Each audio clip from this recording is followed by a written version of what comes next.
I don't know if how many folks have talked about this, but I know it's been talked about in the industry for a while. It's like birthday programs. Yeah. A lot of centers that I've worked with, they have bowling like birthday programs, but what's involved is always kind of all over the place. Yeah. Some places, some centers I've been to, their birthday program to book a lane is almost like 30 minutes to an hour on the phone, because they want to make all the food items bespoke to this one group.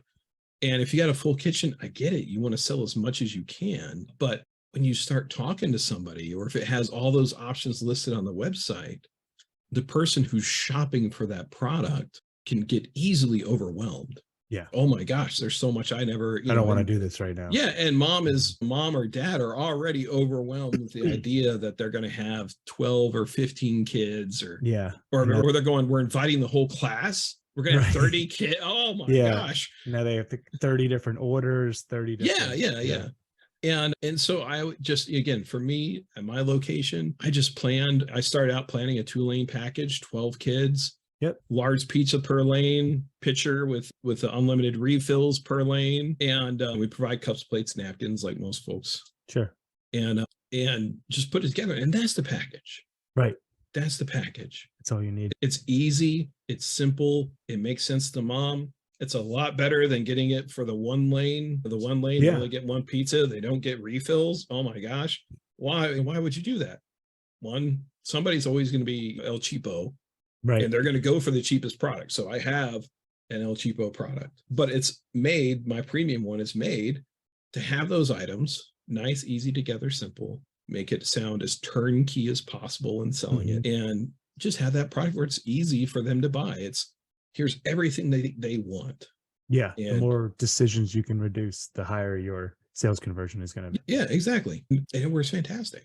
Now, again, we do get some of those high maintenance parents that are going to have very specific things, and maybe they're interested in getting some different food options and all that stuff. That's great. We talk to them, we work that kind of stuff out. Yeah.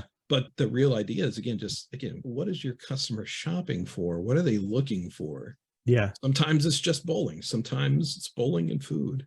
And just have those options available. Yeah. I mean, so I come obviously from the marketing perspective. Almost any time, I'm sure you'll recognize it right away. You get the 3 options. And everybody, and they highlight the middle one because they anchor you really high with the expensive one. Then you got the cheap one that's it's not as good. And 80% of people go for the middle one. Yeah. And it works every time. That's why people do it. Yeah. Make it easy for them. And it's the best value kind of thing, whatever it is, they always highlight the middle one. Yeah. Yeah. And again, it's just one of those things. But as the industry goes, again, just from my experience in viewing a number of different centers, it's wild to me. There's a lot of centers that'll be like, oh, you get 2 games, you get this. And I'm like, how are you going to do a 2-hour birthday on games, 2 games of bowling for toddlers? That could end up being a 3-hour thing just for them to get to bowl the 2 games. Yeah, exactly. Now, I imagine those toddlers are going to phase out of that process because they're just going to lose interest. Yeah. But you never know when you've got that one parent who's you're gonna bowl kids. Right. I paid for 2 games, you bowl in 2 games. Right. Yeah. And they lose interest after 20 minutes. Yeah, exactly. But again, going back to the story, it's what I was coming back into though, in some of those kind of environments. And going from game to time is tough for some people. It's tough. We had a couple folks that, again, they just, anything I did when I came in were not on board for anything. Anything was a mistake. Yeah, that's a different problem. Getting rid of dollar bowler. Nobody's going to come bowling for more than $1, and it's I'm sorry, they have to. Yeah, they're going to have to.